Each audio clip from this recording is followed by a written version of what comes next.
Ce matin du deuxième jour du road trip était particulièrement détendu. Notre seul impératif était à Porto en fin d'après-midi. Aussi, nous avions décidé de prendre le petit déjeuner au bord de la mer en utilisant un véhicule que les plus anciens d'entre vous reconnaîtront.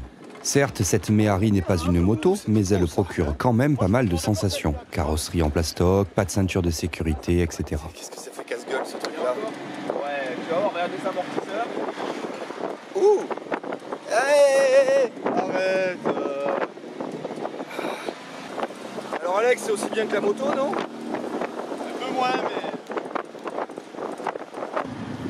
Tant que la femme se... Bip, bip, bip. Ouais, parce que les road trips en moto, c'est pas que des road trips en moto.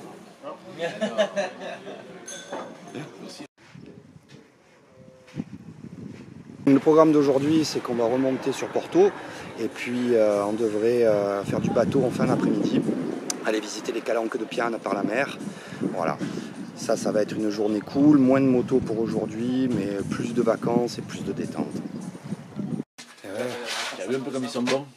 Le bois, il est... Réparation de la pédale de frein de la Kawa qui est tombée hier. Il faut un peu pimenter le voyage. C'est ça. Sinon, on s'emmerde. Attends, qu'est-ce qu'il va à la pince, ils vont y aller, non? Non, au sécateur. Pas que un marteau, quoi. Oh, On va se lever du mal. Le côté de la Kawasaki était à l'image du genou de Gigi. La genouillère, ayant tourné au moment de l'impact, n'a pas fait son office de protection. Il avait donc le genou tout râpé. Et c'est Enzo qui a joué le rôle tout le séjour d'infirmier, entre autres. C'est bon, c'est réparé, Gigi? C'est réparé, le genou, tout. Oh là là, mais quel homme! Tu veux qu'on te Ah, fasse non, une c'est lui, attelle? l'homme, hein. Lui, c'est le mécano, kiné et infirmier. Et infirmier, tout bib, On va tout faire, on peut tout c'est faire, ça, les gars. c'est un homme parfait cet homme. C'est sa femme qui doit être contente. Il est bon à marier. Enzo, t'as besoin de moi? Ah ouais, cuisinier, ouais. Et cuisinier, cuisinier. Ouais, hier, il nous a fait à manger. T'as C'est besoin ça. de moi, Enzo? Juste je me lave les mains, comme ça c'est fait. On l'a chargé là, la moto, ça m'évite de la charger là. Une pédale de frein toute neuve. J'aurais pas dit ça comme ça, mais qui refonctionne au moins. Et nous voilà partis pour longer la côte ouest jusqu'à Porto, environ 150 km dans la journée.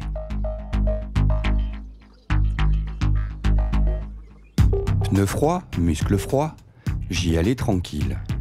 Et il a fallu que je m'arrête dès le départ pour réajuster des sangles et ma caméra.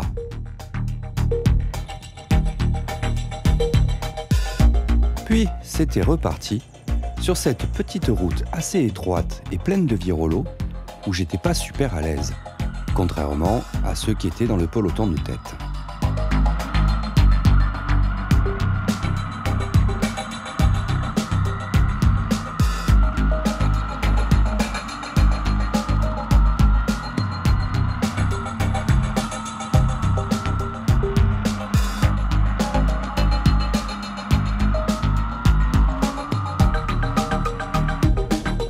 Mais alors, pourquoi, me direz-vous, le peloton de tête me double-t-il? Tout simplement parce que lors de mon arrêt un peu prolongé, ils avaient fait demi-tour pour être sûrs qu'il ne m'était rien arrivé de fâcheux. C'est donc tous ensemble que nous avons continué la route vers Ajaccio.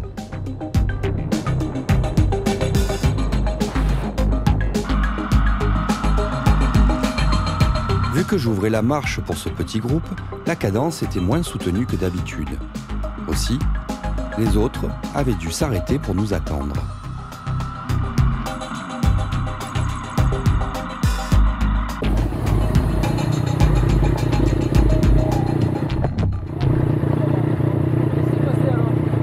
C'est moi qui me suis arrêté. Et puis bon, c'est un peu dur pour moi quand même. Je vais tranquille.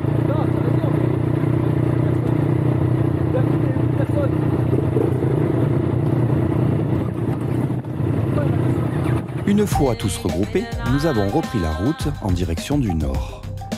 La route était bien large, de bitume propre, un vrai plaisir. Et maintenant que les muscles et les pneus étaient chauds, je me sentais beaucoup plus à l'aise.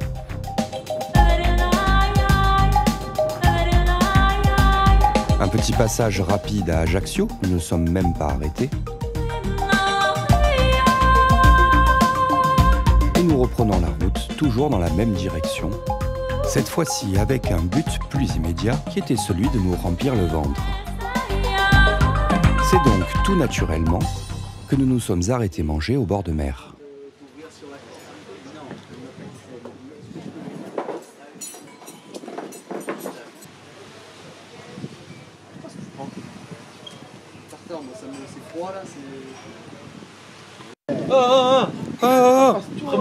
Me prend un dépourvu. Ah ouais, ouais. Tu sais, moi, je me suis rafraîchi en vous attendant là, ouais. Je suis une personne.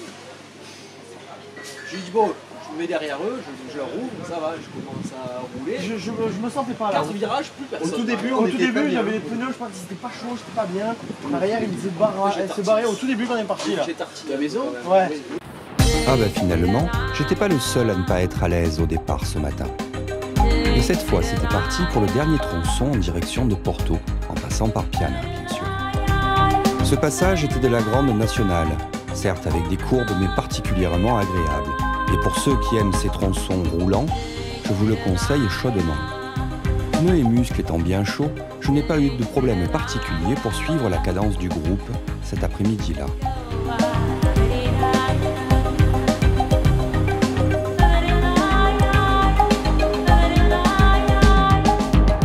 Dans la myriade de motards que nous avons croisés durant ces 4 jours, une grosse partie était des 1250 GS. La réussite de cette moto n'est pas un secret, mais je ne m'attendais pas à en voir autant. Et puis finalement, nous arrivons à Piana. Inscrites au patrimoine de l'UNESCO, les calanques de Piana sont à visiter impérativement. N'ayant pas de mots pour les décrire, je vous laisse apprécier les images.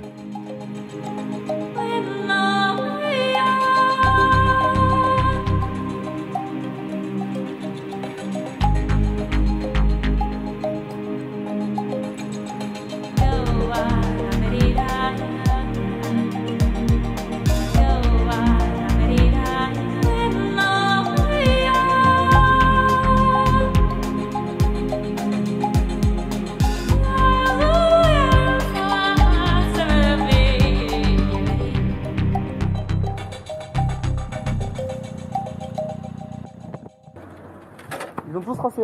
Ouais. On en prend plein la gueule quand même. Hein. Toi, t'as pas ta moto. Attends, tu connais pas ça? Et là, on a la meilleure mer pour aller faire les calanques. Regarde le bateau. Ah, ça va alors. Bon, c'est quand même super facile.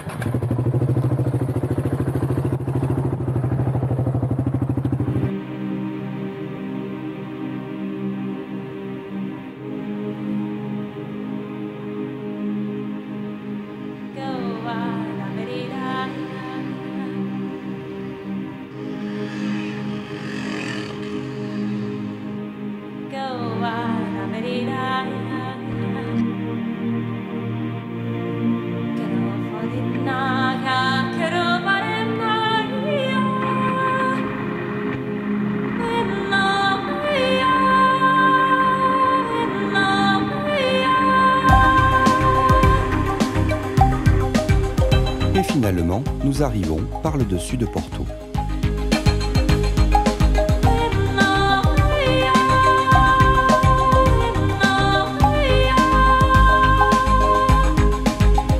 Nous avions prévu de dormir sur Porto le soir. Et chose exceptionnelle, nous avions pris un hôtel, car les autres soirs, nous étions chez l'habitant. Une chose que j'ai particulièrement aimée en Corse, ce sont les stationnements réservés pour les motos. Il y en a dans quasiment toutes les villes. C'est un vrai plaisir.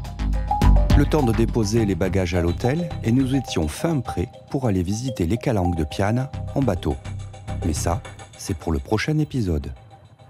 Comme d'habitude, si cette vidéo vous plaît, n'hésitez pas à la partager massivement, à la liker.